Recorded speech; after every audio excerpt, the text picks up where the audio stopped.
Hai Sobat Literasi, jadi di video kali ini aku ingin memperkenalkan kepada kalian satu buku yang menurut aku itu sangat keren. Ini bukunya dan ini judulnya.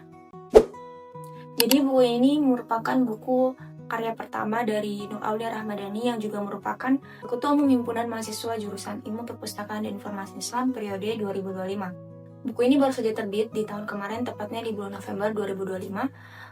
Dengan ketebal 67 halaman, buku ini memang singkat, tapi bisa menghadirkan cerita yang terasa sangat penuh. Buku ini bercerita tentang seorang anak yang takut bersuara. Bukan karena dia tidak punya cerita atau dia tidak punya teman, tapi karena dia terlalu sering untuk memilih diam.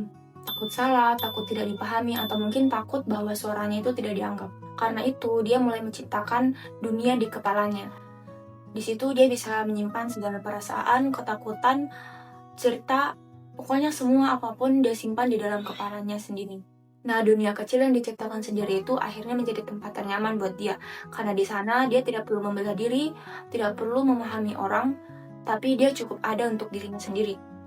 Yang membuat aku sangat relate dengan buku ini adalah karena buku ini bukan hanya tentang seorang anak, tapi tentang orang dewasa yang juga takut untuk bersuara dan selalu memendam segalanya sendiri. Nah, yang aku suka dari buku ini adalah karena buku ini tidak menghakimi. Diam itu bukan dianggap sebagai kelemahan, tapi cara untuk bertahan. Sebagai usaha kecil untuk melindungi diri sendiri dari dunia yang kadang terlalu bising. Nah, ada satu momen yang menurut aku sangat keren di buku ini, yaitu ketika si anak ini akhirnya berani untuk membuka suara. Bukan dengan teriak, bukan dengan marah, tapi dengan jujur. Dan menurut aku itu sangat keren, karena disitulah akhirnya si anak ini paham bahwa dia hanya perlu orang yang mendengar dia dan didengarkan.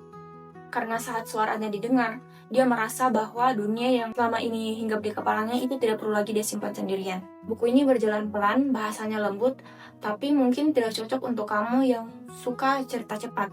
Tapi, kalau kamu merasa terlalu penuh, tidak punya tempat cerita, mungkin buku ini tuh bisa menjadi buku terbaik yang bisa kamu baca. Karena juga sebagai pengingat penting bahwa suaramu itu juga layak didengar dan kamu tidak perlu menyimpan dunia sendirian. Karena itu, aku benar-benar merekomendasikan buku ini kepada kamu. Karena aku menemukan banyak bagian diriku di dalam buku ini. Tentang memendam, tentang takut untuk bersuara, dan tentang keberadaan kecil yang akhirnya mampu membuat kita untuk bersuara.